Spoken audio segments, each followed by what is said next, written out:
Veja no ICL Notícias, segunda edição. O brasileiro que mais recebeu votos para essa casa na história se exila.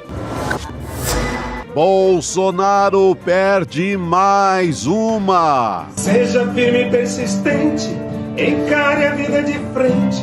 STF mantém Xandão, Flávio Dino e Cristiano Zanin no julgamento da denúncia de golpe. Fujão e traidor da pátria. Eu abdico temporariamente dele. Nos Estados Unidos, Eduardo Bolsonaro articula ataques contra Lula e STF. O ódio do andar de cima. O que nós estamos fazendo é apenas uma reparação. Um dia após propor taxação dos super ricos, Lula diz que os granfinos do país não gostam dele. É por isso que muitas vezes a gente percebe que pessoas mais granfinas não gostam da gente. O ICL Notícias, segunda edição, está no ar.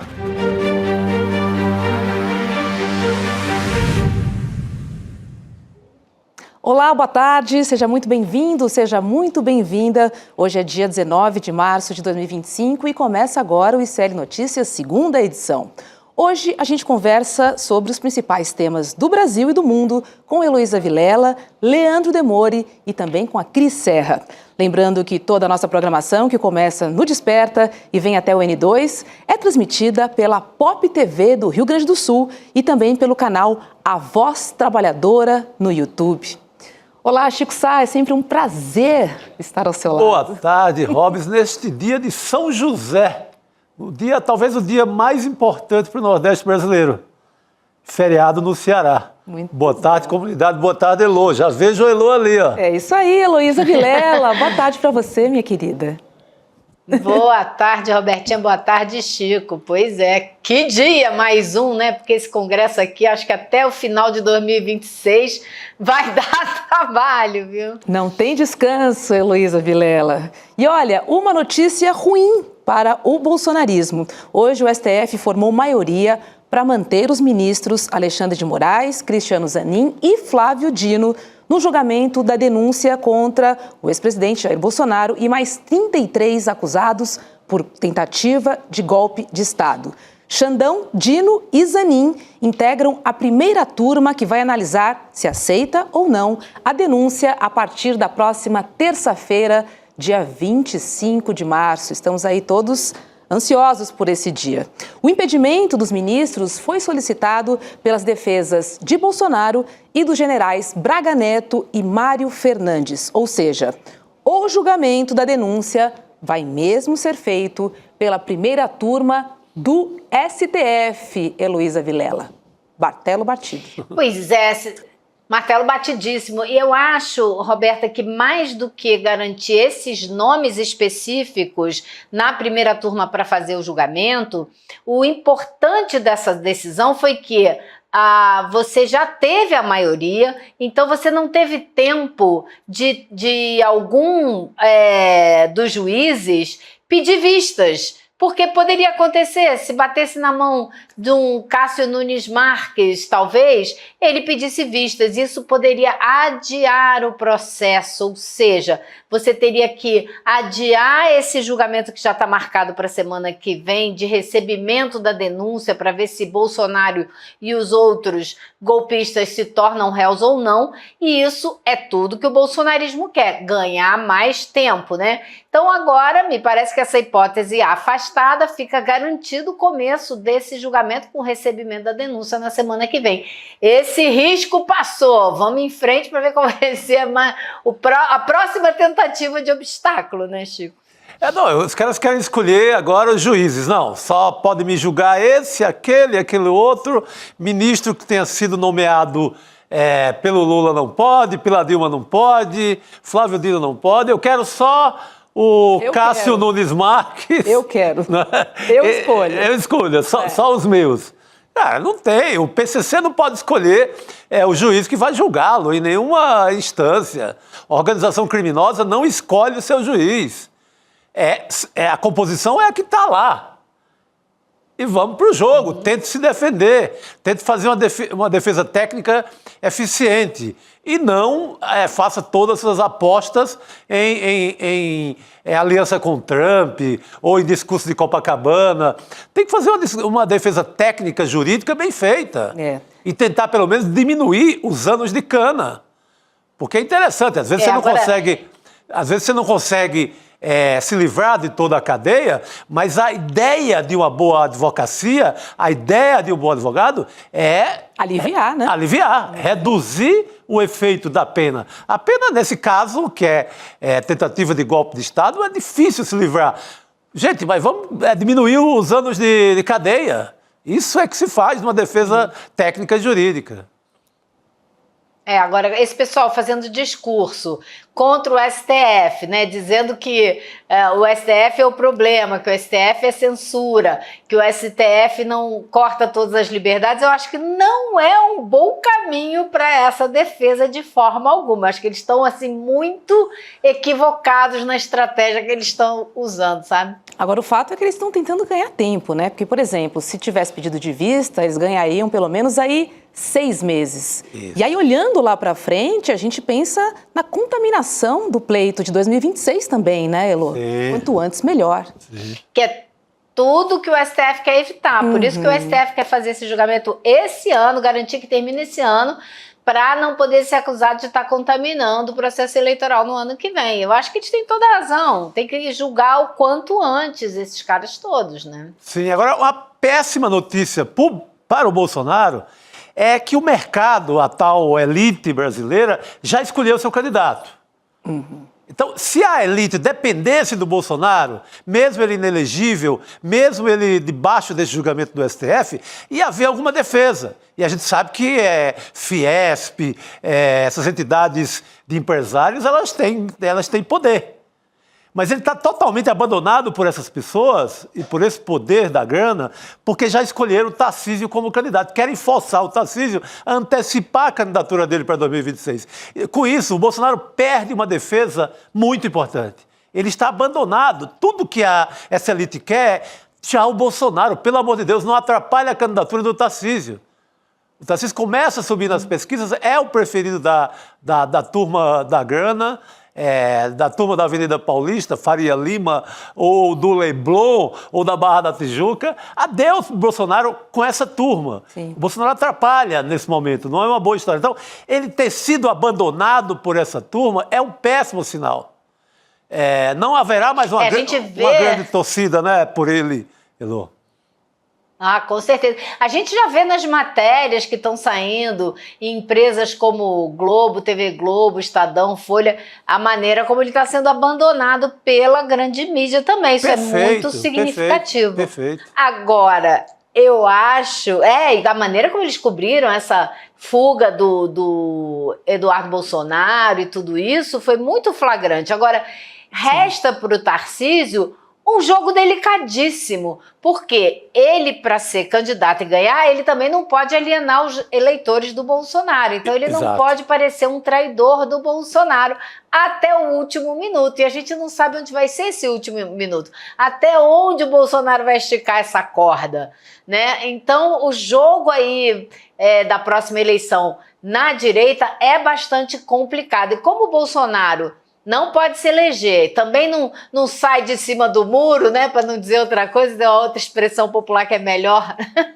melhor do que essa, começam a surgir outros candidatos, né? O Caiado está se engraçando, anteontem ele estava lá no Congresso, as pessoas levando ele para passear aqui e ali, tratando como possível futuro candidato a presidente, né? Você tem os nomes que vão aí tentando ocupar o vazio que ficou, porque Bolsonaro não pode ser candidato, mas também não abandonou o pleito. E tem uma outra questão também, é que para o Tarcísio tomar essa decisão, ele precisa sair do governo de São Paulo. E também há um limite, há uma data limite ali que ele precisa obedecer. Então, assim, tem pressão por todos os lados. Por todo lado. Tem o Kassab que não quer, no momento, ele pode até mudar, mas no momento ele é a favor do Tarcísio ir para o bis, ir para a reeleição, porque aí o Tarcísio abandona mais na frente para ser candidato a presidente e ele vai de vice do Tarcísio e vira governador de São Paulo, que na avaliação dele, ele não é um cara muito popular, é um cara muito poderoso, mas pouco popular de voto.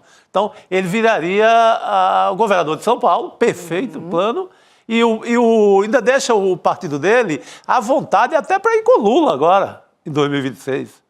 Ele faz o negócio que ele quiser, com quem ele quiser. Então, pro Kassab, é interessante que o Tarcísio só vá para o jogo em 2030. Enquanto isso, o Tarcísio vai se equilibrando. Tem que obedecer, dizer que é bolsonarista até a morte. Isso ele não pode deixar de dizer. Como ele disse em Copacabana. Exatamente. Ele tem que dar força para o Eduardo Bolsonaro, como ele falou. Tomou a decisão certa, parabéns, estou com você. Tem que dizer tudo isso, mas... E tem que ser um pouquinho moderado também, né, Chico? Só que fica Eu não sei se isso né? conta não, viu? Eu acho que quanto mais ele descer a lenha e matar pobre, mais ele ganha popularidade em São Paulo. Tem sido assim. Infelizmente. Infelizmente ele está fazendo, desde aquela matança, daquela super chacina, mega chacina na Baixada Santista, que ele sobe a popularidade. Então, acho que o Tarcísio vai fazer essa polícia aí, a polícia com o derrite, e descer a lenha na periferia. Mas descer de matar mesmo, como eles estão fazendo. Porque a cada matança, ele cresce não sei quantos pontos na população de São Paulo. Então, é impressionante como essa questão da segurança pública fala alto, assim, né? E é uma tecla em que eles insistem e tem tido sucesso. Sucesso absoluto. E quem é que vai liderar a Comissão de Segurança? Sim. Mais popularidade tem. E quem é que vai liderar a Comissão de Segurança Pública da Câmara dos Deputados?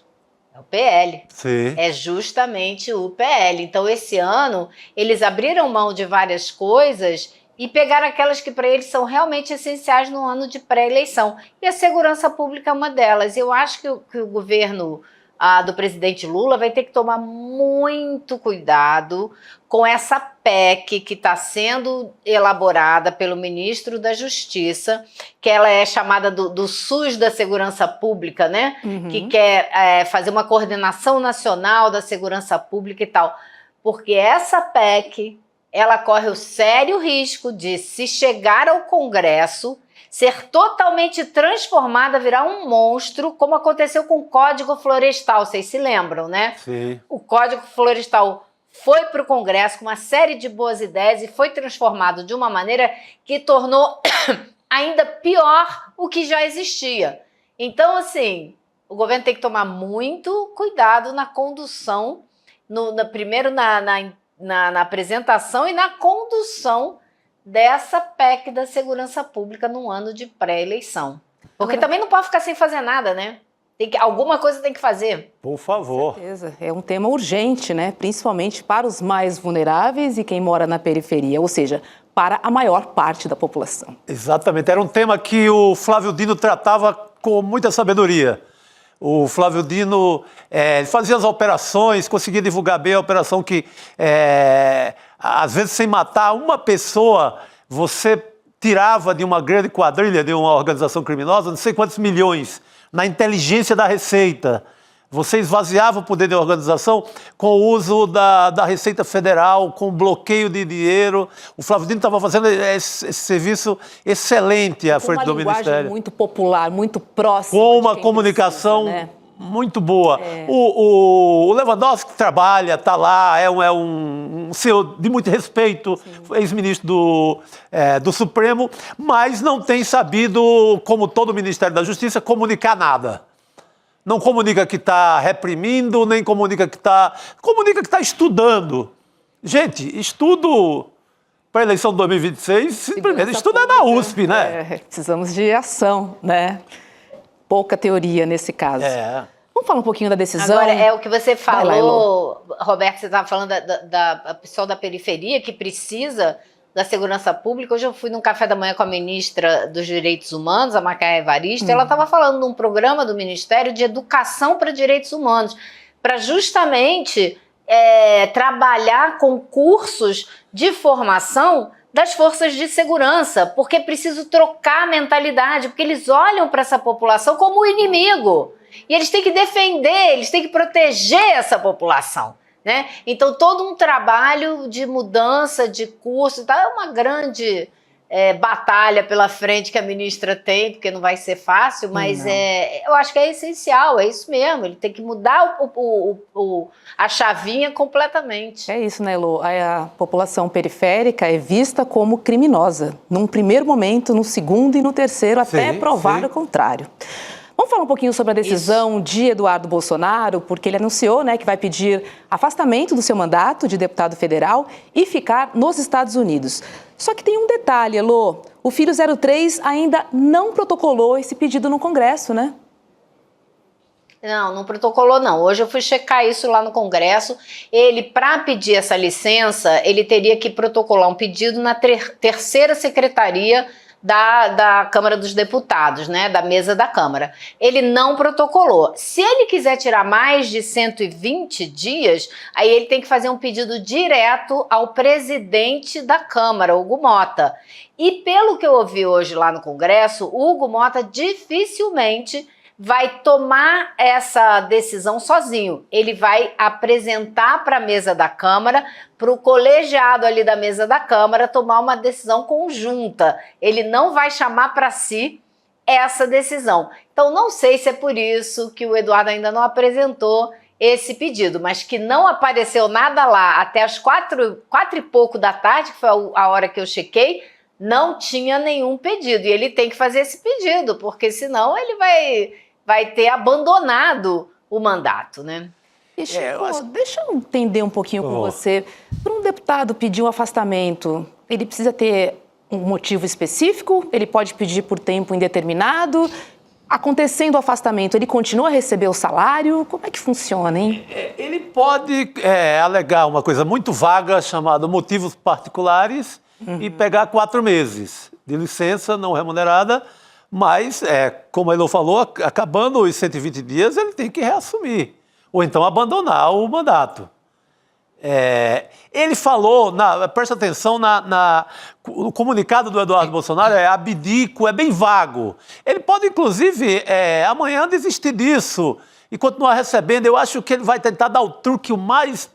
Não vai mandar nada para o Congresso até o Congresso pedir, até o missionário olímpio, que é quem vai entrar na vaga dele, dizer, pô, e aí, não vai sair? Não posso assumir? Enquanto isso, ele vai ganhando o dinheiro dele lá sendo deputado nos Estados Unidos, porque hoje entrou dinheiro para ele, porque ele não pediu ainda. Amanhã vai entrar, porque ele não vai pedir. Então, ele vai prorrogar isso o mais possível, vai ficar fazendo live contra o Brasil, como traidor da pátria lá de Washington, tentando, numa aliança com o trumpismo, derrubar o Alexandre de Moraes.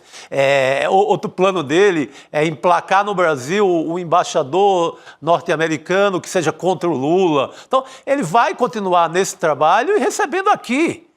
Essa família Bolsonaro está há 34 anos no Congresso, na Câmara dos Deputados. Pela primeira vez na vida, se ele sair, que eu tenho que esperar, vai ser a primeira vez na vida, em 34 anos, que não temos um Bolsonaro no Congresso. Não, na Câmara. Na Câmara, tem o Flávio lá, exatamente, Elô. Erro meu. Então, essa turma está há 34 anos, pergunta que projeto esses caras fizeram para o Brasil, incluindo pai e filho. Que projeto para ajudar a população brasileira? Nenhum. Causaram, né? Nenhum. Zero. É zero. Pode ir lá que é zero. E a produção geral de projetos do Bolsonaro é 2, 3 por ano. Assim, homenagem ao soldado não sei quem. Colocar o nome do general não sei quem, não sei onde. Homenagear uma placa pro coronel Ustra, o maior torturador do Brasil. Essa gente essa gente nunca deu um dia de serviço pelo Brasil. Então, esse aí que fugiu, ele vai tentar dar o caô, aplicar o truque, ficar recebendo o máximo que ele puder e fazendo live dos Estados Unidos. Você vai ver, agora, Chico, daqui a uma semana a gente está falando que ele não mandou pedido de licença ainda. Eu não sei até qual é o prazo que ele tem para mandar, né? Agora, uma coisa eu te digo, ontem havia um clima de um pouco mais de euforia, de alívio, de que ele está longe, que ele não vai pegar a Comissão de Relações Exteriores. Mas hoje eu senti de várias pessoas do campo progressista uma preocupação muito maior do que aquele primeiro momento de comemoração de ontem. E a preocupação é com que tipo de trabalho ele vai fazer, especialmente junto às big techs americanas, né, dos Estados Unidos.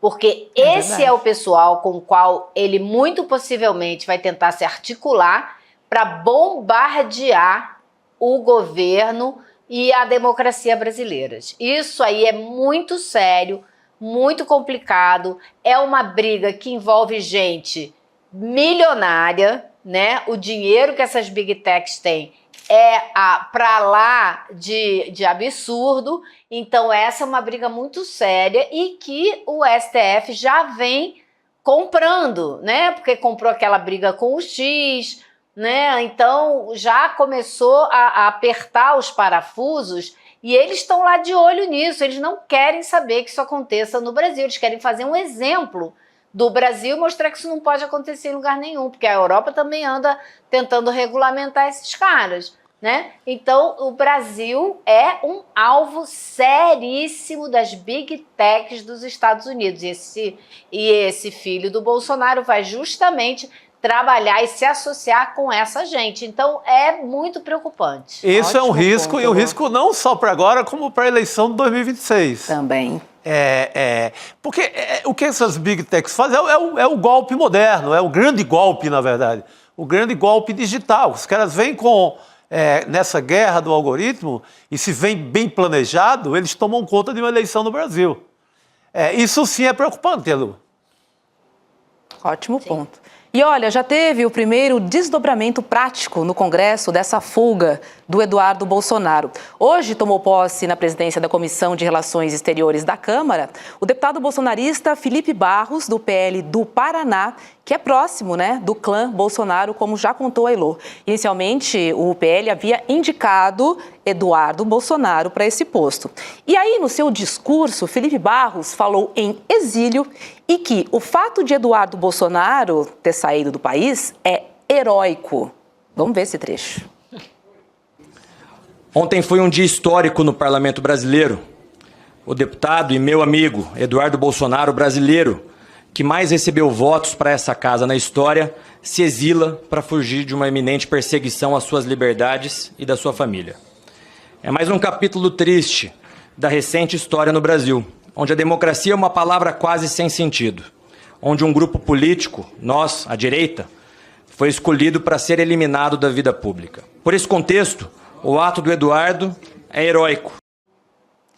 Agora, Elô, só um detalhe aqui, porque o Felipe Barros, além de próximo do clã Bolsonaro, é investigado pelo Supremo Tribunal Federal por ter vazado dados sigilosos sobre uma apuração das urnas eletrônicas. É com você aí, porque exatamente. foi heróico. Ele estava trabalhando numa PEC, muito heróico. Ele estava trabalhando numa PEC sobre voto impresso e aí pediu esse inquérito. E depois ele repassou esse inquérito para o Bolsonaro, que usou na campanha dele contra as urnas eletrônicas. Então ele foi alvo de busca e apreensão em 2020, né, porque ele uma operação da PF por causa de difamação nas redes sociais.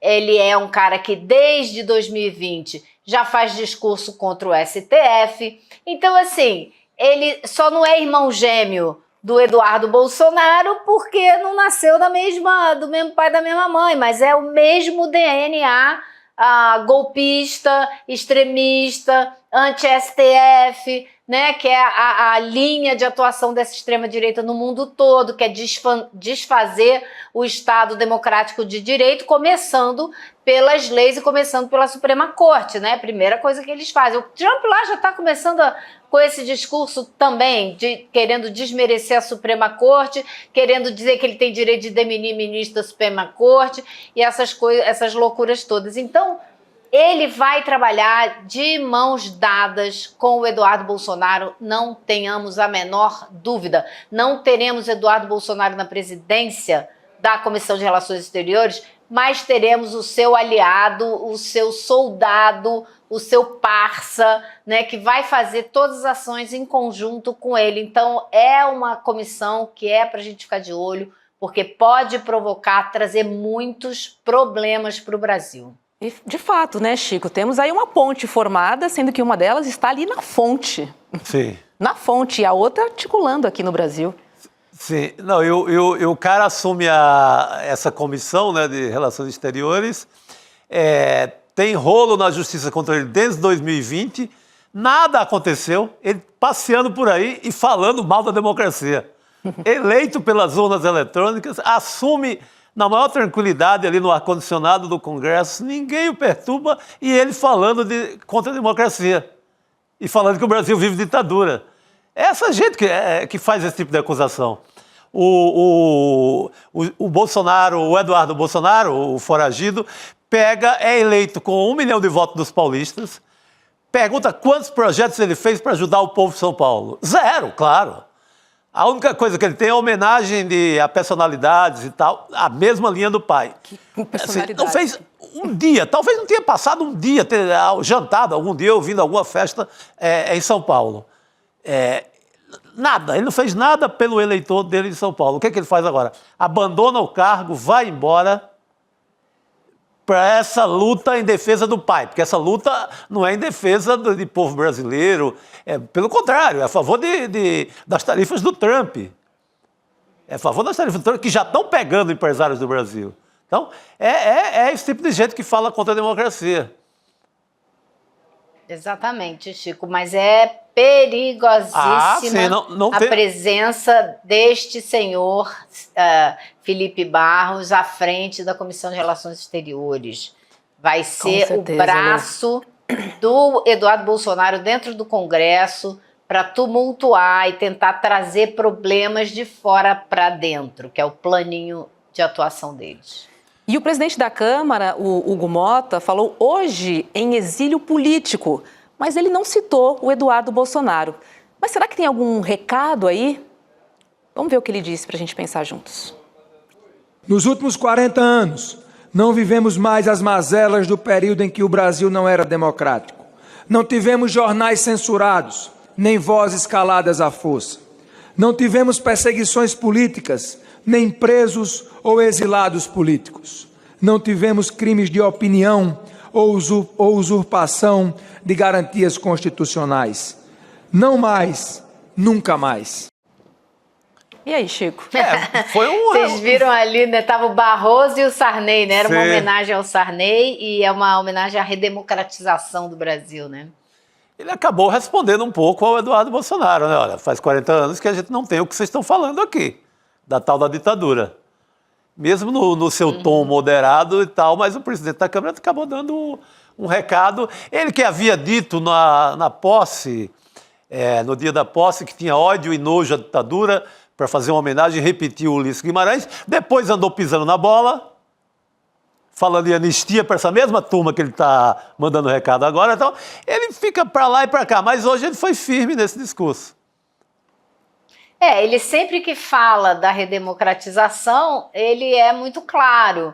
E eu acho que, assim, fica um recado para quem está tentando vender uma imagem de que existe uma ditadura no Brasil. Pelo amor de Deus, a oposição extremista fazendo comício na praia de Copacabana, não existe ditadura onde caiba, né, esse tipo de manifestação. Então tem que ter muita cara de pau para falar uma coisa dessa. Então eu acho que isso... o Hugo Motta, ele entende isso com clareza.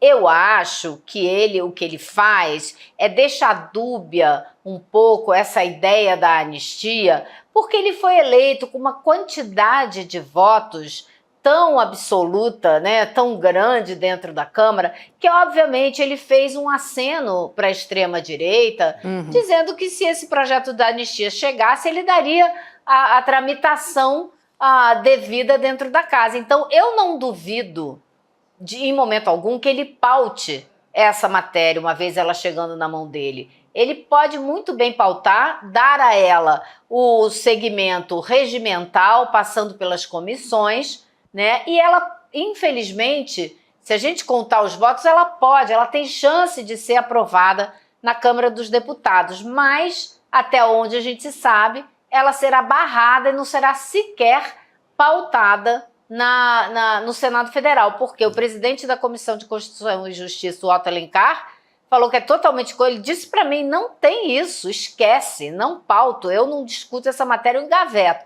E o presidente do Senado, Davi Alcolumbre, também já disse que não vai levar adiante. Então, a gente pode ver aí uma situação em que essa matéria seja discutida e até seja pautada e votada na Câmara, mas barrada no Senado. O melhor de todos os mundos é que ela não vá adiante já de cara na Câmara dos Deputados, mas a gente não sabe se existe uma correlação de forças suficiente para impedir que isso aconteça.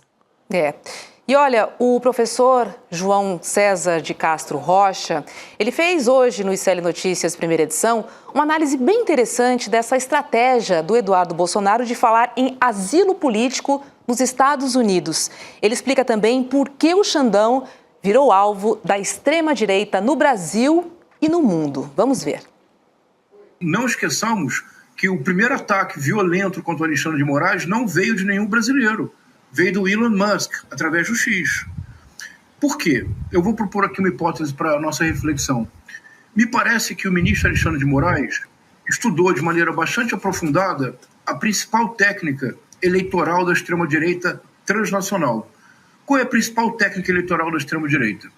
Consiste, em se apropriar de símbolos do campo progressista e alterar radicalmente o seu sentido, apropriando o símbolo e esvaziando a política do campo progressista.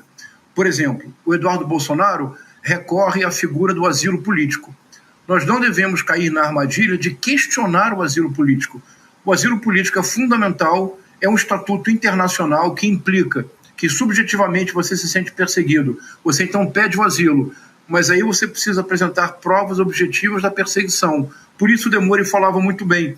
Quando um Estado aceita conceder asilo político, o Estado está dizendo claramente para a comunidade internacional que a impressão subjetiva de perseguição tem dados objetivos que a confirmam.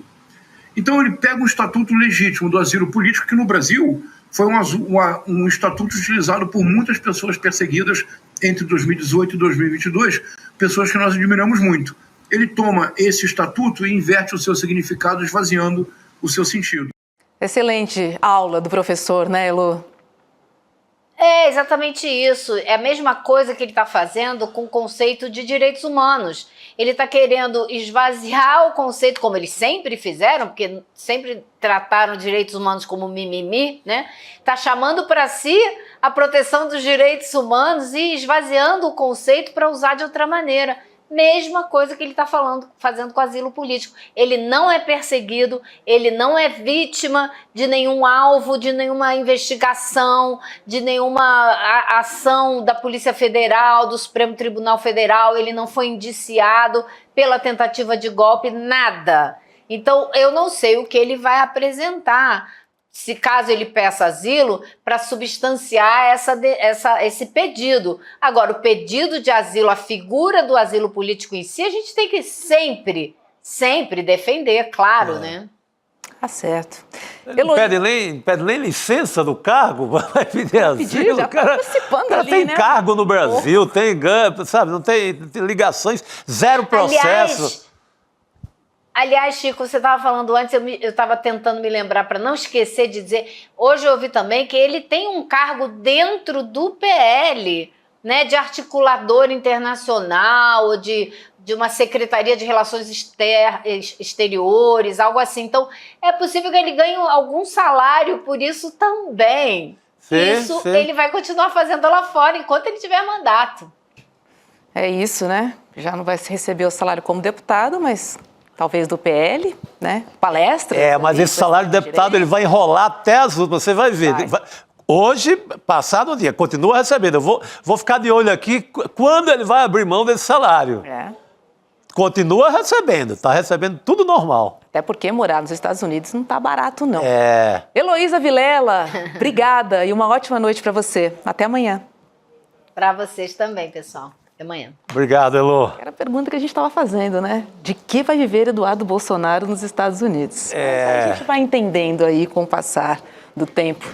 Rodrigo Viana, chega mais. O homem do ICL urgente. Hoje deu para tomar um café? Deu? Ô, garoto. Sim. Acompanhando aqui os comentários de vocês, a conversa com a Heloísa Vilela, de que vai viver Eduardo Bolsonaro, né? Fritar hambúrguer.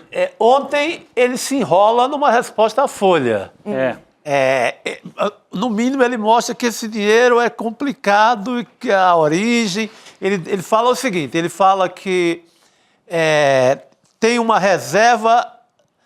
Ele fala vagamente lá onde eu morei, onde morou lá nos Estados Unidos.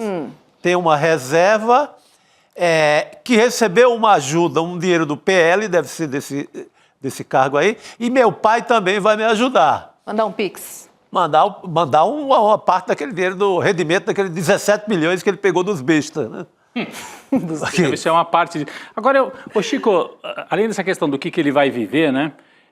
Eu vi essa fala é muito boa, né? Do Castro Rocha e a Ilô, vocês comentavam, como que a extrema-direita se apropria de determinadas coisas, de determinados termos, de determinados conceitos, esvaziando completamente o sentido. Eu fiquei imaginando, sabe, hoje eu fiz até um exercício, se a gente fizesse ao contrário com eles. Até fiz uma postagem no Twitter sobre isso. Porque o Jair Bolsonaro foi, no antigo Twitter, né, no X, o Jair Bolsonaro foi no dia do impeachment, do golpe contra a Dilma, e louvou o torturador Brilhante Ustra. Sim. Depois o filho dele, o Bananinha, que chorou, que estava ontem chorando debaixo da mesa, vestiu a camisa do Brilhante Ustra. Que é um torturador, Roberto. Um cara que colocava criança dentro da sala de tortura para ver os pais sendo torturados. E eu fiz assim, como é que a gente podia devolver isso para o Bolsonaro, mas não da maneira como eles faziam. Então, Alexandre Brilhante de Moraes, o terror da família Bolsonaro, sem pau de arara, sem tortura, só com a lei, Xandão provoca o choro dos fujões. Jair e Dudu até mudam de voz, lembrando a música do Bezerra da Silva. Totalmente. Né? Então, o Alexandre de Moraes é o terror da família Bolsonaro. Só que é o terror que usa a lei. O Bolsonaro, de maneira canalha, o Jair, lembrou no dia de derrubar a Dilma de um torturador, do cara que torturou a Dilma, o maior covarde da história recente brasileira, o maior canalha da história recente brasileira, o torturador. E o Eduardo Bolsonaro, que está lá chorando nos Estados Unidos, pedindo direitos humanos, vestia a camisa com a cara, está aí na minha postagem que estava agora há pouco no ar, só para relembrar, mas a gente pode botar a foto. Ali no cantinho, ó, o Eduardo Bolsonaro com a fotografia, com a camisa do Brilhante Ustra, o herói dele é um torturador, dando risada. E embaixo está chorando. Mas agora estão chorando, né? E do lado o pai também chorando. Chora filho. Chora pai, chora filho. Chora de lá, chora de cá. Né? Então é isso que nós estamos assistindo. A gente tem que ficar de olho também, porque é um pouco de teatro, né? Eles estão querendo... Como eles não conseguem falar grosso mais, ele está se fazendo de vítima. Eles agora são bons nisso também. Fazem aquele teatro todo para despertar alguma piedade, alguma comoção, estou abandonado, o Bolsonaro estou sem dinheiro, aí recebe 17 milhões em Pix. Esses caras são muito espertos. É tanto que eles não trabalham desde que nasceram praticamente. Vivem desses mandatos aí com rachadinha. Os caras são muito espertos também. É a malandragem total. Você citou o Bezerra da Silva. Tem uma música do Bezerra da Silva para cada um ser humano dessa família Bolsonaro. Pode pegar num disco lá que você vai encontrar uma trilha sonora do Bezerra da Silva para cada um deles. Porque é tudo causeiro. Tudo causeiro. Você com o revólver na mão é um bicho feroz, né? Sem ele, sai rebolando e até muda de voz. Malandro é malandro e mané é mané. Temos várias. Tá tudo nessa família, tá tudo aí. Vamos continuar a falar, né, dessa guerra entre o bolsonarismo e o STF. E agora vamos receber Leandro Demore para participar desse papo com a gente. Oi, Demore, boa noite para você. Seja bem-vindo. Boa noite, Demore. Fala, Rô, boa noite, pessoal. Lembrando do Bezerra da Silva, eu lembrei que tinha até padre no golpe, Rodrigo. O Bezerra da Silva tem até música para padre, que é Canudo de Ouro. Quem quiser ouvir, pode ouvir o Canudo de Ouro. Aí. Esse conhece. Esse conhece do Bezerra da Silva, né? Quem é que disse que o mora lá no interior do Rio Grande do Sul, mas está de olho no samba? Ele é da terra do Teixeirinha, mas conhece muito o Bezerra da Silva. Olha aí. Ô, malandragem, dá um tempo, Deus, hein? O hino do meu time, time é escrito pelo Silvio Rodrigues. Pera lá, Ô, garoto. Demore, Eduardo Bolsonaro decidiu ficar, né, nos Estados Unidos, não só para fugir da justiça brasileira, mas também para atacar lá de longe. Nosso comentarista, o Guilherme Amado, ele apurou que Eduardo já articula com o governo Trump uma indicação de um embaixador anti-Lula para o Brasil. Ou seja, ele foi para os Estados Unidos e vai trabalhar de lá, fazer pontes aqui com a política brasileira e talvez indicar um embaixador anti-Lula. É isso mesmo? Olha, o Eduardo Bolsonaro acaba sendo muito útil para o governo do Trump nesse momento, né? O grande projeto do Trump, a gente vem explorando isso aqui no ICL já desde o ano passado. O projeto da extrema-direita, usando aí todas as instituições dos Estados Unidos, é usar o Brasil como exemplo. O Brasil é um país, porque veja só, Rô, você tem hoje uma grande guerra mundial, comercial, política, e essa guerra passa muito pelo interesse das assim chamadas Big Techs, essas empresas de tecnologia, que são, eu sempre gosto de repetir, as maiores empresas da história do capitalismo. Se a gente somar, ontem o William De Luca, aliás, fez uma conta muito interessante para a gente, o Rodrigo, o Chico e o Rô, se você somar o valor de mercado das empresas de tecnologia que estavam presentes na posse do Trump, ou seja, com os seus donos, aliás, controladores, o Mark Zuckerberg, o Jeff Bezos, o Elon Musk e outros que estavam ali, você tem, Chico, um montante de dinheiro que só não é maior no mundo do que o PIB dos Estados Unidos e da China. Então, assim, a gente não está lidando com amadores. A gente não está brincando com... A gente olha a capa, a página do Google, né, Chico? Parece uma pagininha branca com um quadradinho no meio, um retangulinho para você escrever uma busca. As pessoas não imaginam o que há por trás daquilo. A gente está lidando com gente muito poderosa, desinteressada em democracias. Essa gente não está nem aí se um país é democrático ou não. E eles precisam que não haja lei nenhuma em lugar no mundo, porque o negócio deles funciona na base da desregulamentação. É como se fossem grandes empresas de petróleo que dependem de perfurar petróleo na calçada na frente da sua casa, no seu quintal, no meio da rua, no estacionamento do supermercado. Eles não querem regra para isso. E eles precisam pegar um país que seja uma democracia e transformar esse país num exemplo principalmente para a Europa, para o Canadá, para a Austrália, para a Nova Zelândia, para a Grã-Bretanha. Estou citando aqui blocos de países e países que estão lutando essa guerra da regulação. Precisam transformar o Brasil, e o Brasil está sendo pego para ser esse exemplo de um país que, olha, é uma democracia, mas a gente faz parecer uma ditadura se a gente quiser. Porque não adianta fazer exemplo com Venezuela, com Coreia do Norte, com Cuba, né? Isso aí não convence mais ninguém. Todo mundo que já está nessa luta já está convencido que tudo bem, nesses lugares não vai ter rede social livre, eventualmente, na Turquia, na China. Agora não, a gente vai pegar um país como o Brasil, que é uma democracia, e a gente vai contar uma história que vai ser, se eles vencerem essa guerra, tão convincente que a gente vai provar que até democracia a gente pega pelo cabelo e arrasta a cara no chão. E o Eduardo Bolsonaro é parte desse plano. Ele é um cara muito útil para isso. O Trump não está interessado no Bolsonaro, né, Rodrigo? O Trump está interessado nos grandes negócios que eles estão fazendo lá, né? Ô Demore, eu mais cedo aqui no ICL Urgente, eu trouxe uma mensagem do Capelli, o Ricardo Capelli, que foi interventor lá no Distrito Federal e teve aquele papel importante na resistência ao golpe de 8 de janeiro, que a gente conhece, foi para a rua, ajudou a limpar ali a esplanada. E hoje ele postou sobre isso que você está falando, que a gente está de olho na questão, o Eduardo está lá porque está com medo de ser preso, para articular que o Jair eventualmente possa ir para a Embaixada dos Estados Unidos, e o Capelli diz não. E a gente também já tinha falado disso ontem aqui, o mais importante não é isso. Se a gente até puder colocar a mensagem do Capelli no ICL Urgente, aí tá na tela, né? Ele diz o seguinte, o Ricardo Capelli, ele é do PSB, do Partido Socialista Brasileiro, e é da equipe do Alckmin, né, Chico? Olha o que ele diz ali, o Bananinha foi para os Estados Unidos? Óbvio, todo mundo sabe, ele é frouxo. A questão importante é que ele foi para organizar a ofensiva das Big Techs contra o Brasil em 2026. Isso é o centro, e é o que o Demore está falando. Sim. Não é delírio, diz o Capelli. Sim. É isso, é essa missão principal. O nó tá todo aí. Eu vi essa semana uma reunião, comunicado de uma reunião da Câmara Americana de Comércio aqui em São Paulo. Um pouco depois de se reunir com o Alckmin, já negociando, tentando evitar o efeito das tarifas. E eu vi uma preocupação muito grande dos caras, estamos falando de empresários americanos. Empresários americanos. Com essa confusão toda, com esse caos que o Trump pode gerar, com a possibilidade de um embaixador ruim de negócio e trumpista em Brasília. A preocupação deles e o comunicado deles é o seguinte, temos quase 4 mil empresas americanas no Brasil. Mandamos... entre 2015 e 2024, 59,2 bilhões de dólares só em lucros. Lá para os Estados Unidos. Empresas dos Estados Unidos. Então, eles lucram aqui e mandam para lá. Não tinha isso na nota, porque era uma nota muito cuidadosa e técnica, que tinham acabado de encontrar com o Alckmin, mas pelo amor de Deus, não vão complicar essa coisa. Começa um conflito, você tem quase 4 mil empresas norte-americanas no Brasil. Então, e eles estavam se referindo muito também às tarifas, se começa a complicar com o Brasil e a gente começa a ter represálias, é um inferno também para a gente. Mas vai complicar. Era um grito de socorro de um grupo muito forte.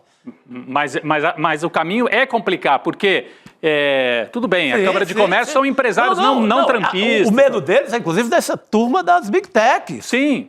Que chegam... Que é muito mais pesada do que eles. Muito mais pesada. É o centro, hoje, do capitalismo dos Estados Unidos. Tanto é que, no passado, o presidente dos Estados Unidos tinha lá ao lado dele, sei lá, o cara da IBM, da General Motors, da Ford. Hoje em dia, isso aí não vale existe, tanto. É o Musk. É o Musk. É o Musk que está dentro do palácio, que está na Casa Branca. Então, agora, para a gente, qual é o risco para a gente, Demore? Apesar da família Bolsonaro ter um aspecto trapalhão, né, Roberto? Que eles têm também um lado bastante trapalhão. Sim. Mas a gente não pode subestimar, eles estão lá no centro do capitalismo ocidental ainda, e com muita força. E é o que o Demore falou, Google. Né? Qual é o nível de articulação que o Bolsonaro, que o Eduardo pode ter? Com o Musk a gente sabe, com o X. Agora, qual o nível de articulação que essa posição dele política, né, Demore, pode trazer junto às outras Big Techs, as outras redes sociais que influenciam diretamente o debate no Brasil. E o mundo. Mas eu estou preocupado porque 2026 passa por esse ano de 25, né? E se eles infernizarem e trouxerem de maneira manipulada esse aspecto aqui para o Brasil, nós vamos ter um inferno nos próximos meses, né, Demore? Rodrigo, o Musk é o cara que é a pessoa que bota a cara, né? Ele é o cara que, assim, já saíram várias reportagens sobre ele, tem uma biografia sobre ele também. Um pouco chapa branca, mas ela revela umas coisas interessantes ali. Vários perfis que foram publicados sobre o Musk. O Musk é um cara que tem uma questão também psicológica, sociológica. Ele é um cara que é de fato viciado em rede social. Ele é um cara que passa o dia inteiro no Twitter. Veja, Rodrigo, se tivéssemos o dinheiro que o Musk tem, a gente poderia estar fazendo coisa boa para esse planeta, eu posso imaginar, né? Entre elas para nós mesmos, tirar umas férias, né? Não se incomodar, não ter Twitter, não ter celular, sei lá o que, né? O cara passa o dia no Twitter, comendo porcaria, é um cara que já tem... Ele é um infeliz, ele tem um uso de drogas que já foi reportado, assim, que é um uso de drogas extremo, né, em alguns momentos bastante extremo, aliás. Então ele é um junkie, o Musk é um junkie. Os outros são os caras mais espertos, né, você não vai ter ali os caras muito metidos na coisa toda, mas veja, até o fofinho do fundador da Microsoft, o Bill Gates, se reuniu com o Elon Musk. Sim. Se reuniu com o Elon Musk. Assim, porque nesse momento, você citou muito bem, uma boa lembrança, porque a gente já teve a indústria automobilística mandando no mundo, né? As grandes indústrias automobilísticas europeias, japonesas, mais tardiamente depois, coreanas, mas principalmente em um determinado momento depois, principalmente no pós-guerra ali, as norte-americanas e as europeias, né? Principalmente italianos, franceses e norte-americanos, né? Só que elas, em muitos momentos, elas competiam entre si pela venda de carro, porque cada pessoa só pode ter um carro, 2 carros no máximo. As Big Techs hoje, Rodrigo, você apontou muito bem, elas não estão nesse momento numa linha de competição extrema entre elas. E o dinheiro dessa galera, ele flui, ele não é um dinheiro que fica parado. O dinheiro dessa galera está investido em mineração. O dinheiro dessa galera está investido na grande corrida da inteligência artificial que a gente vai ter nos próximos tempos. Ou seja, eles vão precisar pensar em eficiência energética, em substituição de energias caras por energias mais baratas, em compra de terra, em consumo de água, que é um consumo absurdo de água para você tocar a inteligência artificial. Eles estão com dinheiro... Espaço, é verdade. Boa. Outro dia explodiu um foguete do Elon Musk. Exatamente. A questão aeroespacial, veja, Rô, você toca muito bem nesse ponto, não é só com o Elon Musk, mas ele é um dos principais fornecedores.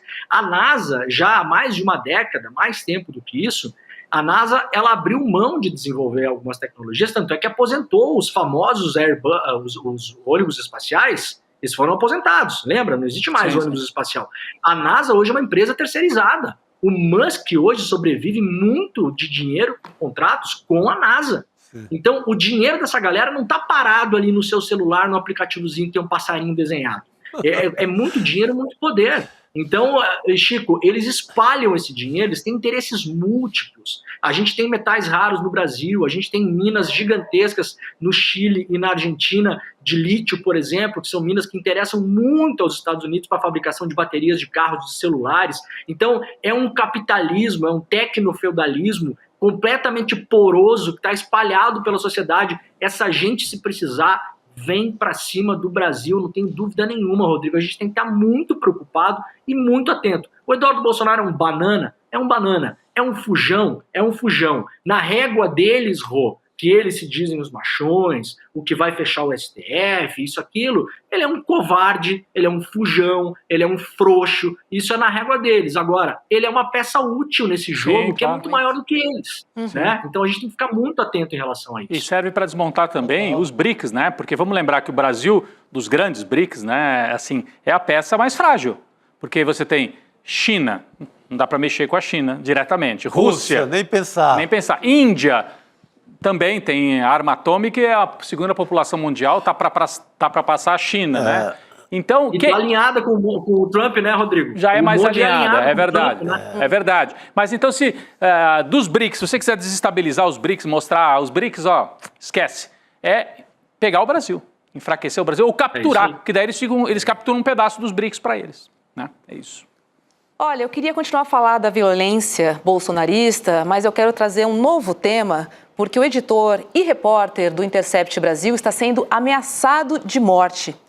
O nome dele é Paulo Motorim, que já participou aqui algumas vezes da programação do ICL. Ele passou a receber ameaças depois de publicar uma reportagem na semana passada em que revelou um foragido do 8 de janeiro vivendo normalmente na Argentina.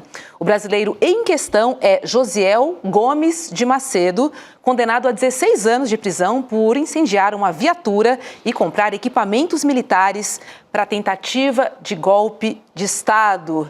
Leandro Demore, queria muito te ouvir, você principalmente que já trabalhou ali no Intercept e conhece o Motorim, né, muito bem também. Mais um caso aí de violência contra o exercício da nossa profissão, né? O Motorim teve lá em Buenos Aires, né? Demore fez uma matéria, eu li a matéria minuciosa, passou alguns dias lá para achar esse bolsonarista, né? O jornalismo investigativo isso, é sobre isso que a gente está falando. Ele teve lá, né, Rodrigo, e ele até tem, para quem quiser assistir, a reportagem também está em vídeo no canal do Intercept. Ele encontra esse cara, o Motorim, aliás, faz uma apresentação muito precisa no vídeo dele, né? Ele fala, olha, o Intercept em 48 horas na Argentina conseguiu fazer o que o governo Milei diz que não consegue fazer há um ano, né? Encontrar os golpistas brasileiros que estão por lá, né? E aí ele encontra um desses caras, esse cara é um cara, tá aí o Motorim, né, na frente da Casa Rosada, falando sobre isso. Ele encontra um desses caras, esses caras eram aqueles caras que estavam se preparando para o golpe, muito ao estilo, Rodrigo, Chico, Roberta, daquele George Washington, que ia explodir o aeroporto em Brasília, o caminhão de combustíveis. Por que eu falo isso? Porque o George Washington, vamos lembrar, tá aí o Motorim, ó, nas ruas de Buenos Aires conversando com o cara. O George Washington tinha, vamos lembrar disso, quando ele foi preso, a polícia encontrou um carro dele estacionado em um estacionamento fechado em Brasília, e esse carro estava entupido de armamento. Vocês lembram disso? Para quem diz que era só as velhinhas com Bíblia na mão e não sei o quê. E o George Washington, em depoimento para a Polícia Civil do Distrito Federal, ele falou que assim que ele explodisse o caminhão, para explodir o aeroporto de Brasília, segundo mais movimentado do Brasil, na véspera do Natal, ele, com aquele ato, ele esperava ter uma ordem que fosse do Exército, do presidente Bolsonaro, na época, que seja uma GLO, um estado de sítio, e ele pegaria aquele carro, Rodrigo, e distribuiria as armas para os acampados na frente do quartel em Brasília. Sim. Então, o papinho de Bíblia na mão, esse cara de Buenos Aires também estava comprando equipamento militar, segundo a reportagem do Motorim. E sabe o que ele estava fazendo lá, Roberto? Em Buenos Aires? Ele estava vendendo ingresso para show de tango na rua. Do golpe ao tango. Assustador, Rodrigo. Uau! Por isso Aí, ó. Olha aí, ó. Aí, olha, ó. Por isso que o título da Josiel. matéria, o título da matéria é esse, né? Do golpe ao tango, não é isso? Se eu não estou enganado aqui. Isso, Apareceu agora há pouco na sabe, tela. Você vai em Buenos Aires, Rodrigo, tem aqueles cartazes, tem duas coisas clássicas em Buenos Aires, né? Os caricaturistas que desenham você na rua, né? Sim. Ali na Rua Florida, e tem o pessoal que fica vendendo um show de tango para turista. O nosso querido golpista tá lá, foi bailar um tango do Milei lá em Buenos Aires, e agora, tirando a brincadeira, o Motorim está sendo ameaçado. Essa é a turma que fala que a liberdade é mais importante do que a nossa vida, né? Aparentemente sim, viu, Rodrigo? A liberdade de ameaçar de morte um jornalista é mais importante que a vida do jornalista. Então alguma lógica tem quando eles falam essas coisas, né? E aí a gente só quis trazer isso aqui para também deixar a nossa solidariedade ao Paulo Motorim. Eu conversei com o Paulo Motorim essa semana, Rô. A gente pediu para ele vir aqui para a gente mostrar a reportagem e ele conversar com a gente. O Motorim acha que não é um momento bom para ele se expor, para expor a imagem dele, nos pediu desculpas, ele me autorizou a falar isso, falou, olha, Leandro, obrigado por vocês estarem dando luz a isso, eu adoro o ICL, eu gostaria de ir, mas eu estou me protegendo, eu estou tentando não aparecer muito, porque eventualmente, obviamente, né, Rodrigo Chico Rô, ele não quer mais expor o rosto dele, porque ele tem medo de tomar uma ruim em algum lugar aí, né, contra o pessoal aí da liberdade de expressão, né? Exatamente. Você viu o teor das outros, né? E, Roberto, o teor das ameaças é muito assustador. Eu confesso que eu não vi os detalhes das ameaças. É muito assustador. Cortar seu pescoço é o mínimo. Uau. E vem do próprio, não, né? Ele não se identifica. Não é o próprio bolsonarista de Buenos Aires. É a gangue ali associada a essa turma, né? É a gangue. Turma. É a turminha, né? É a turma. Bando. E o deputado federal, o Rui Falcão, do PT, ele enviou um ofício cobrando providências do ministro da Justiça, o Ricardo Lewandowski. No documento, o Rui Falcão alega que as ameaças contra o jornalista Paulo Motorim foram impulsionadas nas redes sociais por Eduardo Bolsonaro e outros bolsonaristas. Vamos ver o que ele disse. Logo após a divulgação dessas informações de interesse público, tanto das autoridades do sistema de justiça criminal como da própria sociedade brasileira, vários criminosos iniciaram uma campanha de ódio e de ameaças diversas contra o jornalista Paulo Motorim nas redes sociais e em outros meios de comunicação, que foram potencializados por publicações do deputado Eduardo Bolsonaro e de grupos de comunicação ligados ao chamado bolsonarismo, ou seja, o que acontece é que o bolsonarismo acaba propagando, né? Acaba amplificando toda essa mensagem e aí o ódio está instalado nas redes sociais, né? Assim, é um toque, assim, é um apito e tudo acontece. O ódio. Então, né? a nossa solidariedade, né? Nossa solidariedade. Ao Paulo Motorim. Parabéns pelo trabalho. Eu li a matéria, eu não sabia que tinha tudo registrado em vídeo também, eu tinha lido só o texto. Estou recebendo aqui de um amigo que está nos acompanhando, falando, é sensacional o material do Motorim. É excelente. Todo mundo deve acompanhar o material escrito no Intercept, o material em vídeo, né? Enfim, tá recomendando muito e a gente presta solidariedade. Excelente jornalista e que está sendo ameaçado por esse bando. Por esse bando. É um craque, é dos nossos. É isso aí. Pois é, Motorim, receba aí o nosso abraço e novamente aqui, ó, um salve ao jornalismo investigativo. É isso. Um salve ao jornalismo investigativo porque ele é muito importante em todas as áreas. Porque é ele que vai atrás. Por exemplo, em 48 horas ele descobriu. Né? Isso é só um detalhe, temos ilustres, né, vários jornalistas aí que a gente tira o chapéu e graças a eles a gente tem acesso ao lado da história. Pô, esse Josiel, né, Roberta? Desculpa, eu te interrompi. Não? É Josiel, não é o nome do... Josiel... O nome do bolsonarista. Gomes de Macedo. Josiel Gomes de Macedo. Devia até agradecer, né, do Motorim ir lá e falar, olha, eu tô sabendo de você e tal. Porque os bolsonaristas que foram para a Argentina, acreditando na pantomima toda, a gente mostrou outro dia, 4 mulheres foram da Argentina para os Estados Unidos. e aí de lá acabaram presas, lá, né? Nos Estados Unidos. Os Estados Unidos foram presos. Então, se ficarem sabendo que o pessoal já está de olho neles, né? Enfim, talvez seja até bom, porque daqui a pouco esse cara ia pegar um avião e ia ser preso nos Estados Unidos também, esse tal de José. Achando que vão entrar lá com o tapete vermelho porque é o Trump, né? Exatamente. Não, então, o tapete vai ser puxado, né? Muito pelo contrário. O vendedor de ingresso de tango ali. Posso ler algumas mensagens aqui que foram mandadas para o Motorim? Boa. Para as pessoas terem ideia do que as pessoas recebem quando fazem o seu trabalho? Vai Por lá, favor. Mori. Tô aqui em Brasília, o cara falando pro Motorim. Você vai descobrir como o Distrito Federal ficou pequeno para você, cão diabólico. Tu vai voltar pro Distrito Federal, diz um cara pro Motorim, ameaçando ele, porque o Motorim voltaria para Brasília, né? Que tal tentar me processar para se esconder? Será um prazer pegar você frente a frente, covarde. Agora começa a sua perseguição. Chega no Brasil, seu desgraçado. Qualquer hora tu vai implorar pela anistia. Vamos arrancar a sua cabeça. Acha que pode se esconder naquela rua da sua amante? Vagabundo nazista, filho da Pi. Você vai morrer, seu desgraçado. Vamos atrás de ti e arrancar a sua cabeça. Esse é o pessoal da liberdade, de Deus, da família, da igreja, né? Esse é o pessoal, viu, Rodrigo? Não, é o pessoal que agora está pedindo direitos humanos. Coitado, estão chorando. Então, assim, não dá para ter um segundo de pena em relação a essa gente que atacou os prédios lá em Brasília. Se tivessem ganho no 8 de janeiro, tinham ido para cima de todo mundo, tinham, assim, agredido quem pudessem, né? Tinham explodido o aeroporto, estão ameaçando o jornalista. E aí vem o Eduardo Bolsonaro, faz parte desse caldo todo aí, chorando, covarde, ficando lá nos Estados Unidos, enquanto a turma dele agride o jornalista que está trabalhando aqui no Brasil e na Argentina. É uma gente, assim, perigosa, ainda bem que foram derrotados em 2022.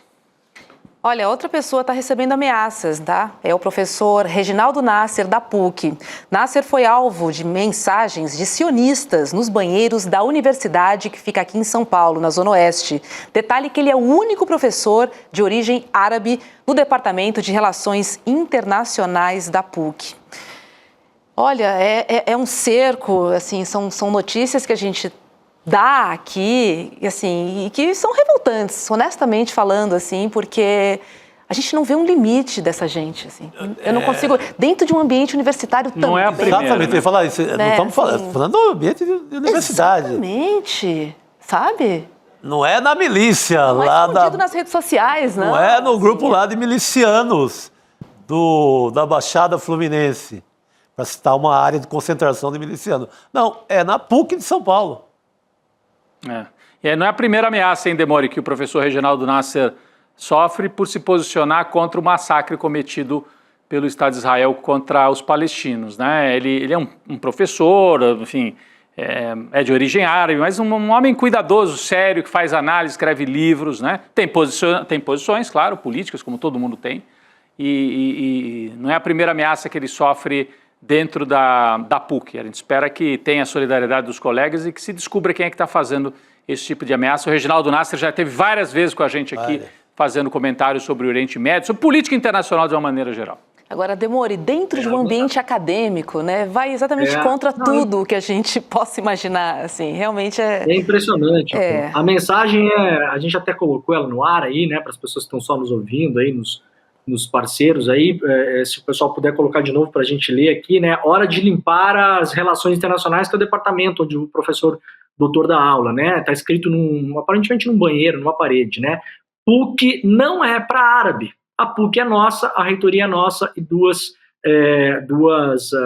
estrelas de Davi desenhadas, né, para além de tudo é lamentável, a gente não consegue sair desse buraco, dessa escuridão, né, a gente tenta muitas vezes aqui, todos os colegas que acompanham a produção dos programas aqui no ICL, para a nossa comunidade que não sabe disso, muitas vezes é muito difícil até trazer pessoas para falar sobre certos temas. Veja, eu acabei de falar de um colega nosso, o Paulo Motorim, que é um jornalista experiente, falando, não, gente, prefiro não ir, vou dar um tempo, prefiro não aparecer. Muitas vezes a gente tem dificuldade em conseguir pessoas aqui para falar de temas mais delicados, né? Esse tema do genocídio na Palestina, na Cisjordânia toda, não só na faixa de Gaza, é um dos temas. As pessoas que se colocam nisso, eu acho curioso, viu, Rô? Porque muitas vezes as pessoas falam assim, vocês ficam falando essas coisas, né?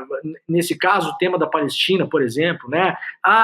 É só lacração, viu, Rô? Ou, vocês ficam falando isso porque vocês querem aparecer, ou, tá falando nesse tema para surfar a onda do hype do momento.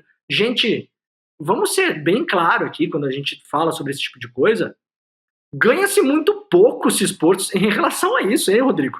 Olha, a nossa vida estaria muito mais... A vida do Paulo Motorim seria muito mais tranquila se ele tivesse acompanhado um Boca River em Buenos Aires, meus amigos. É um custo muito alto, né, Demore? É um custo realmente muito alto. É uma escolha, Rô, é uma escolha ética, moral, é uma escolha de, muitas vezes, de compaixão, de você achar, veja, eu não tenho descendência árabe, não tenho descendência palestina, assim, não é nenhuma coisa que toca a minha família, né? Eu fui conhecer famílias palestinas mais intimamente depois desse último ataque sórdido que teve contra Gaza, depois do genocídio, que muitas pessoas vieram falar comigo, vieram agradecer o trabalho que o ICL faz. Agora, a gente, se fosse analisar pelos lucros e ganhos da sociedade capitalista, Roberta, a gente estaria falando de qualquer outra coisa, pelo amor de Deus. Sim. Então, quando pessoas corajosas, como a Clemecha, que é nossa entrevistada aqui com frequência também, o Walid, que é outro cara super corajoso, nosso entrevistado com frequência aqui também, o Reginaldo Nasser, essas pessoas não precisariam estar botando a cara delas, poderiam estar vivendo a vida delas e fazendo a militância delas em silêncio, e cada um fazendo o que pode, cada um fazendo o que consegue, porque ninguém tem a obrigação de ser herói do mundo, não, gente. Ninguém tem a obrigação de querer mudar as coisas e colocar a própria vida em risco. Então, deixar claro aqui que essas pessoas são, sim, os heróis do cotidiano, essas pessoas são os heróis do cotidiano, sim, se arriscam, são pessoas importantes, e o ICL presta um agradecimento aqui ao Nasser, ao Walid, à Clemecha e a todas as pessoas que estão aqui sempre tocando nesses temas caros e educando e ensinando a nossa audiência também para que a gente possa aprender com eles. Aproveitando que você falou em heróis, é hora de descobrir a diferença entre o comum e o extraordinário no programa de formação esportiva PEX, que é Psicologia do Esporte e Ciência da Superação. É que nós reunimos os maiores esportistas e lendas para ensinar como você pode encontrar a sua melhor performance e superar os seus limites. E aí, nesse programa inédito no Brasil, você vai ter aulas com grandes atletas como Joana Maranhão, que eu sou fã, até porque pratico natação, é o esporte do momento. Vou competir com o Edu Moreira. Joana Maranhão, pernambucana fantástica. Ô Chico.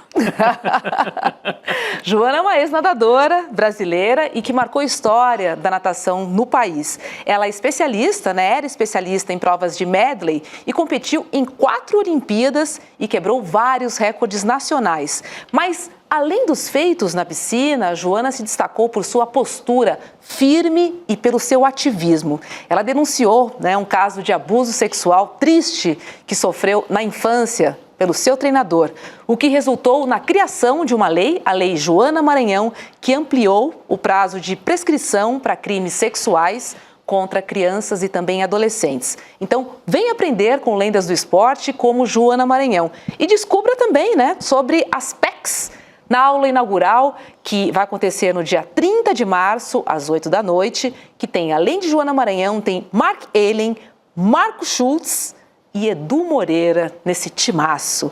Mas você precisa garantir a sua vaga. Corre lá em icln2.com.br.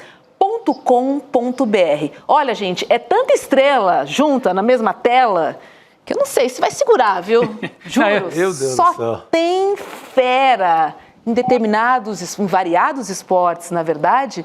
Mas como é interessante, porque é o que a gente traz à nossa vida, essa perseguição ao esporte e esse ativismo que o esporte provoca, além da sua atividade fim. Ele é maravilhoso e a gente tem aqui expoentes de várias modalidades. Ô Demore, a gente não pode dar tanto spoiler, mas nesse caso aqui a aula é sobre esporte, mas é sobre superação, enfrentar limite, porque superatletas lidam com limites que às vezes eles mesmos se impõem ou que vêm do esporte. Então, esta conversa é sobre o esporte, sobre o trabalho mental também, Chico, que é feito por atletas nesse nível. E interessa para todo mundo. Se você corre, faz um esporte, se você... Não precisa ser um superatleta, mas se você está ali, estou pensando em correr 5 quilômetros, nunca correu. Como é que é o preparo mental, além do preparo físico, para você chegar lá? Então, tudo isso vai estar nessa aula, certo, Demori? O esporte, o Rodrigo, ele é um grande preparador para o dia a dia, né? Muitas pessoas perguntam para a gente, como que você aguenta, como é que você toca o seu dia a dia? Eu falo tranquilamente, assim, eu toco meu dia a dia com a cabeça muito de esportista.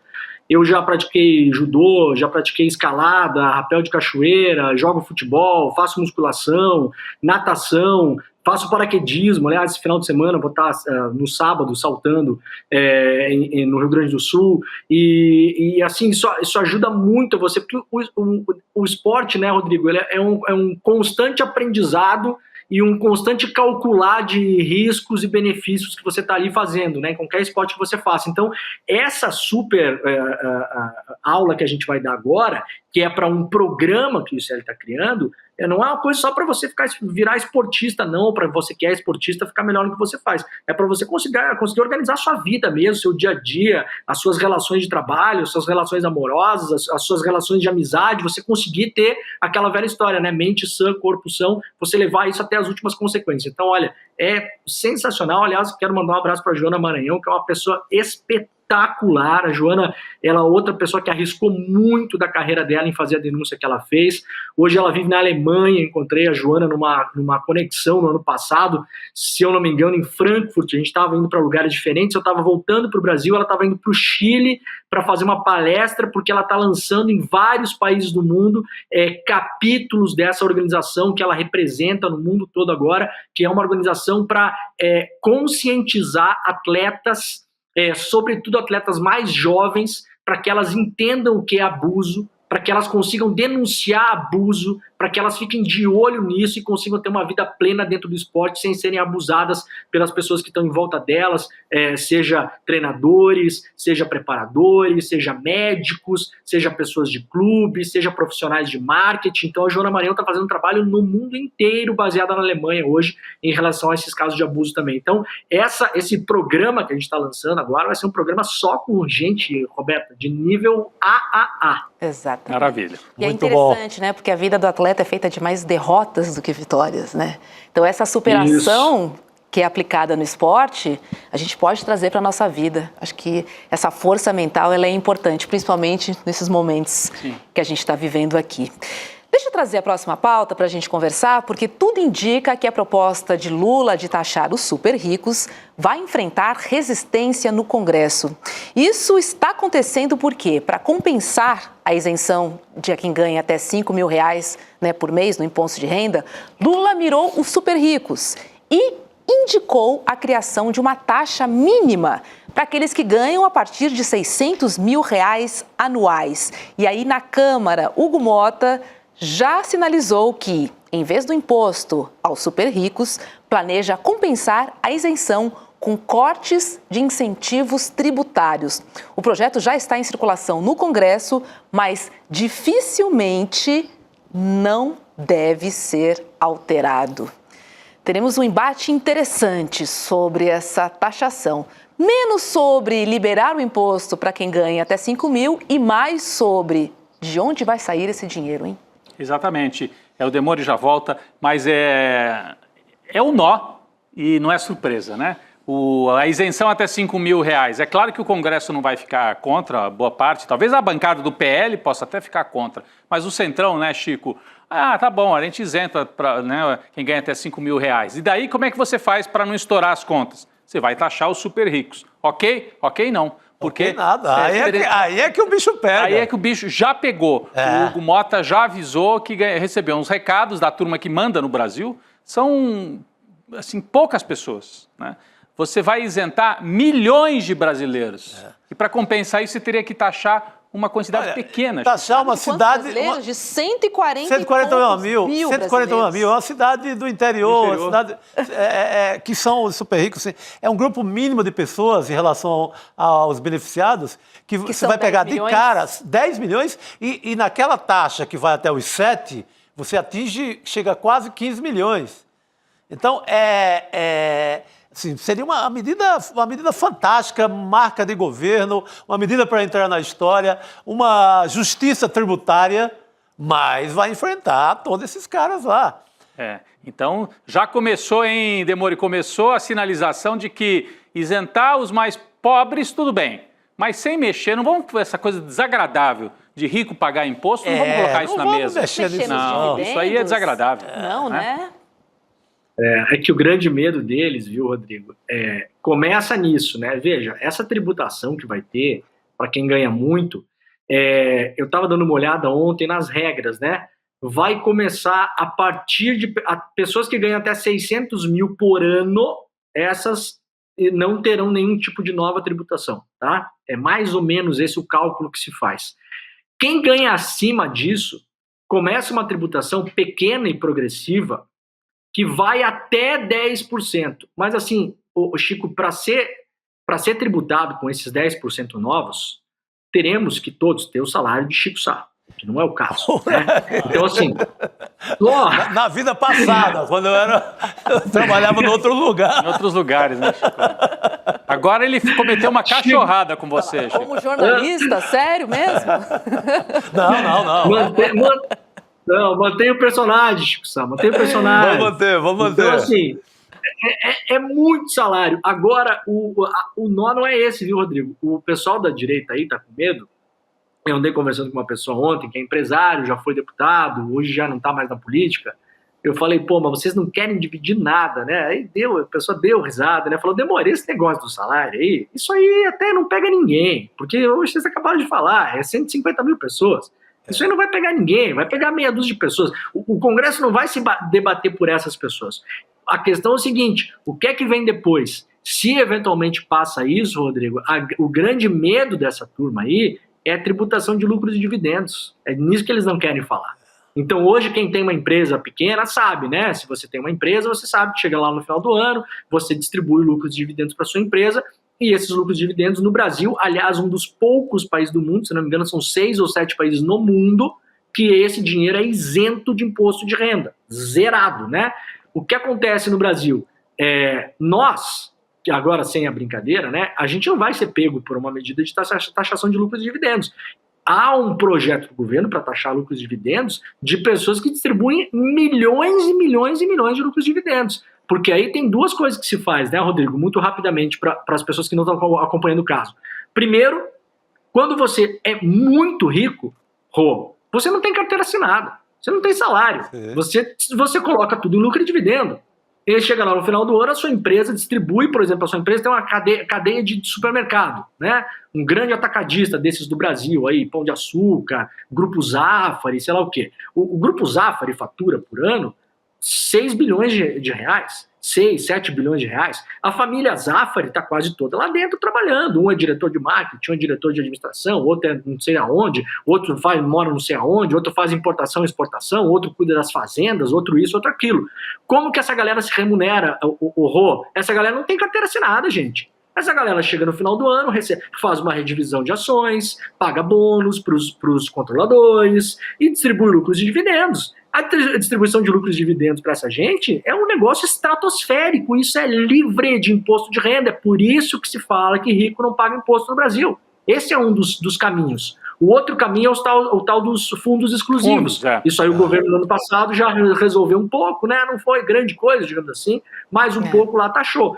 Você pega uma família, um grupo de amigos, os caras criam um fundo, colocam todos os seus investimentos ali, um fundo fechado, e isso também tem um custo de imposto, de taxa de administração muito baixo. Então, o Brasil é um paraíso dos super ricos. Agora, o pessoal não está preocupado com isso aí, não, com esse negócio de agora. Eles vão tentar barrar para dizer o seguinte, não, a gente não vai nem isso aí a gente vai discutir. Nem vem com lucro de dividendos que a gente vai vender caro, até essa aqui que não pega ninguém, viu? É para sinalizar, não? É para máquina, não é isso? É para sinalizar, para não avançar depois. Vamos tirar de outro lugar. Daí não. Corta do Bolsa Família, gente. Essa gente do Nordeste está muito folgada. Esse é o pensamento da elite brasileira. Que tal mexer nas emendas parlamentares, hein? Temos uma grana aí, né? Olha, o presidente Lula... Na desoneração das folhas, né? Também ninguém quer mexer. Bem. Pois é. Isso. O presidente Lula, Demori, falou hoje, fazendo uma crítica à taxa de juros e também aos super ricos. A declaração foi feita durante a inauguração de uma barragem no Rio Grande do Norte. Vamos ver. Eu tenho dito que se a gente pegasse 200 mil reais e a gente desse para uma pessoa só que está aqui, o que essa pessoa ia fazer com o dinheiro? Ela ia correr para o banco, ia depositar esse dinheiro, ia ganhar dinheiro com juro e o restante ficava chupando o dedo. Mas se a gente pegasse 200 mil reais e desse R$1.000 para cada um, as pessoas iam correr para o supermercado, iam correr para uma padaria, o dinheiro ia circular, ia gerar mais emprego, ia gerar mais salário e todo mundo ganha. É por isso que muitas vezes a gente percebe que pessoas mais granfinas não gostam da gente. É isso, né? Pessoas mais granfinas não gostam da gente. Não gostam da gente. É, mas as pessoas aí desse lugar que ele inaugurou essa barragem, que era esperada há 70 anos, em Oiticica, na região do Sertão do Seridó, do Rio Grande do Norte, e lá gostam. Lá gostam, né? Achei um bocado, né? Não, eu estava lembrando, nós falamos aqui de como os super ricos não pagam imposto no Brasil e ainda ficam bravos e acham que o povo é vagabundo, que não pode pagar Bolsa Família, etc. Morreu hoje o ex-governador de São Paulo, Cláudio Lembo, que era uma figura até um conservador, um homem de direita, morreu aos 90 anos. Um decente conservador brasileiro. Um decente conservador. Raro. Não se digo único, mas é muito difícil encontrar. Ele único, era, né, Chico? E ele tinha uma frase, né, Demore, que ficou marcada, foi em 2006, quando ele era governador. Ele assumiu durante um curto período, né? Ele morreu hoje, aos 90 anos. Ele disse o seguinte: nós temos uma burguesia muito má, uma minoria branca muito perversa. A bolsa da burguesia vai ter que ser aberta para poder sustentar a miséria social brasileira, né? Para pagar mais educação, mais solidariedade, mais diálogo. Então ele usou essa expressão, a minoria branca perversa, porque ele era pressionado sempre como governador pela elite paulista. Tem que matar, tem que esfolar, tem que botar dinheiro para o rico. E esquece, pobre você esquece. Então, ele contava isso para o jornalista, era muito bom de conversa, né, Chico? Chegou a conversar com ele algumas vezes. Então, assim, é um conservador. Quando a gente vive agora nos tempos do bolsonarismo, dá saudade dessa época em que os conservadores eram esses aí. Ah, né? Mas esse tipo não tem mais não. Não tem mais não, acabou. Acho que ele era o último. Acho que foi acabou. O último. É isso. O professor Castro Rocha, hoje pela manhã, falou, aliás, né, que a ascensão da extrema-direita no Brasil, ela acabou com esse campo democrático, civilizado, chama-se como quiser, da direita, né? Esse campo ele foi minguando. A gente tinha alguns exemplos aí. Bom, um deles está no governo hoje, Geraldo Alckmin. É verdade. Aliás, o Lembo era vice dele. O Lembo era vice-governador do Alckmin. Isso. E sabe, Rodrigo, que você estava falando agora, eu estava lembrando de uma conversa que eu tive com o Pedro Rossi, que é economista, que é nosso amigo aqui do ICL também, já veio várias vezes aqui, né? O Pedro, ele tem uma tese muito interessante, ele acabou de lançar um livro muito, muito curtinho também, eu não lembro exatamente o nome do livro do Pedro Rossi, se o pessoal puder recuperar aí, é uma capa verdezinha. Ele falou que a grande disputa hoje no Brasil, quando a gente fala na disputa de modelos econômicos, né? Então você tem aí a grande imprensa e a Faria Lima muito alinhadas em falar sempre aquele mesmo léxico econômico, né? O rombo nas contas, o déficit fiscal, né? O Brasil à beira da falência, essas palavras que são propositalmente usadas para causar terror e pânico, né? E mostrar que os mercados estão muito preocupados que o Brasil vai cair num fosso e nunca mais vai conseguir sair de lá. O Pedro ele fala o seguinte: a nossa grande luta hoje, que a gente tem que ficar muito atento para os próximos tempos, e ela não começou agora, mas ela se acelerou com o impeachment da presidenta Dilma, principalmente no governo Temer. O governo Paulo Guedes foi uma continuidade disso, e a reeleição seria uma continuidade disso, e uma eventual eleição do Tarcísio, do Zema, ou do Ratinho Júnior, ou de qualquer um desses pretendentes aí, vai ser uma continuidade disso. É a destruição total da Carta de Intenções da Constituição de 88. A nossa Constituição é ela que demanda, Rodrigo, a maneira como a gente gasta o nosso dinheiro. O Pedro fala isso, ele fala, olha, a Constituição é um momento que o Brasil parou ali para debater como que a gente ia querer gastar o dinheiro que o Brasil ia arrecadar. Então a gente tinha um país na mão, em frangalhos depois da ditadura militar, um país super endividado, porque foi endividado pelos militares na época, né, endividado em dólar, a gente ainda passou por poucas e boas, né, governo Sarney, governo Collor, aí, ó, Brasil em disputa, uma nova história da economia brasileira, esse aí. Muito bom, o livro é muito fininho, até para pessoas que não conhecem muito economia, assim, é fácil de entender. E em disputa por quê, Rodrigo? Porque essa é a disputa, segundo o Pedro. É a disputa entre pessoas que querem manter o legado e as intenções da Constituição de 88 e pessoas que querem destruí-lo. A Constituição de 88 é o nosso manual de como gastar dinheiro. O que ela diz lá? É obrigação gastar dinheiro com a educação. É obrigação gastar dinheiro com o SUS. É obrigação universalizar o acesso à água. É obrigação... Então, ela manda os políticos, ela não dá espaço para o político escolher, por exemplo, que o Brasil seja um país ultraliberal. Você precisa destruir a Constituição. E o Pedro fala que o grande marco desse recomeço de destruição é a reforma trabalhista do Temer. Justamente aquela reforma que destruiu boa parte das intenções dessa nossa Carta Magna. Muito interessante esse debate, viu, Rodrigo? Enquanto você estava falando aí do Lembo, eu fiquei lembrando, né, da elite perversa, da elite má. Então me levou essa memória do livro do Pedro Rossi. E olha, meninos, agora há pouco o Copom do Banco Central anunciou um aumento da taxa Selic de 1 ponto percentual. Foi de 13,25 para 14,25. E aí os maiores veículos de jornal do país já estão comparando esse novo ajuste fiscal com o auge da crise do governo Lula. Vamos lembrar que essa taxa já tinha sido anunciada, né? E esse é o 5º aumento consecutivo do Copom. E já tem esse barulho aí na grande imprensa. Já era esperado, vamos dizer assim, né? Esse aumento de 1 ponto percentual já era esperado.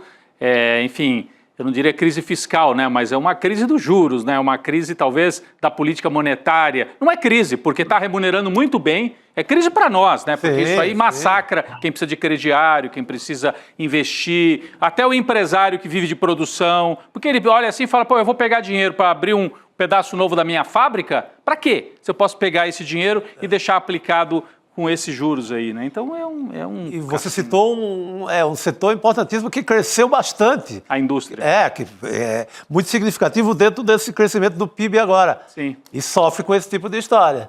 Quem tem segurado a onda é o BNDES, que tem segurado a onda desse parque industrial que tenta se renovar, né? Exatamente. Então, é a notícia já esperada, como a Roberta disse, tem razão, mas não deixa de ser lamentável, né? Mais 1 ponto percentual e a gente vai ter um 2025, poderia ser de mais crescimento, né? E vai ser segurado um pouco por essa política de juros que se aprofunda no Brasil. Demore, falando na elite perversa, né?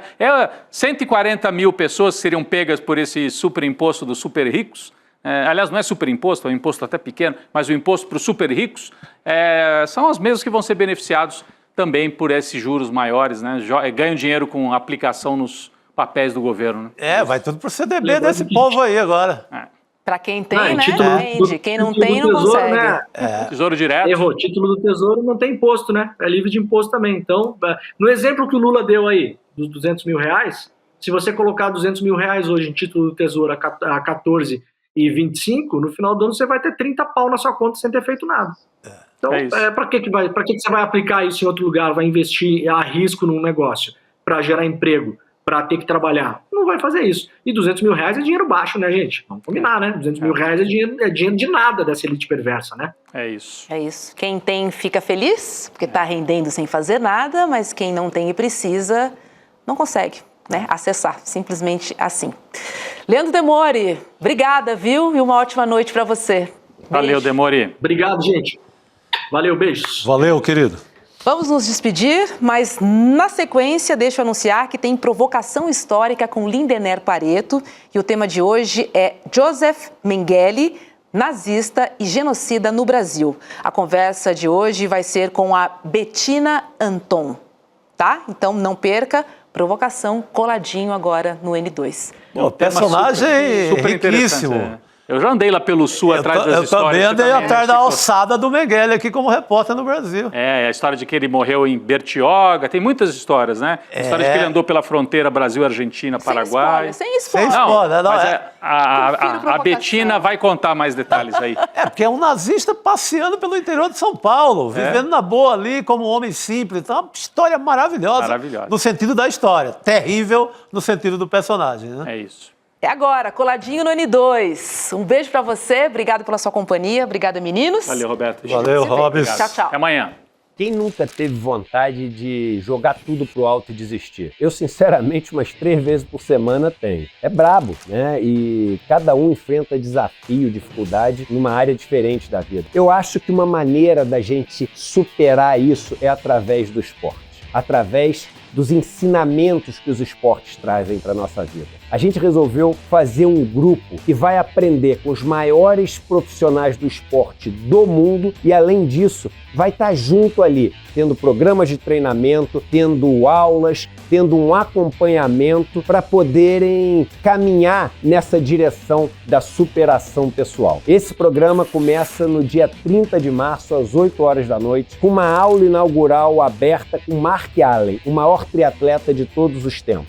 Ninguém pode deixar de assistir essa aula incrível. Um abraço e até lá!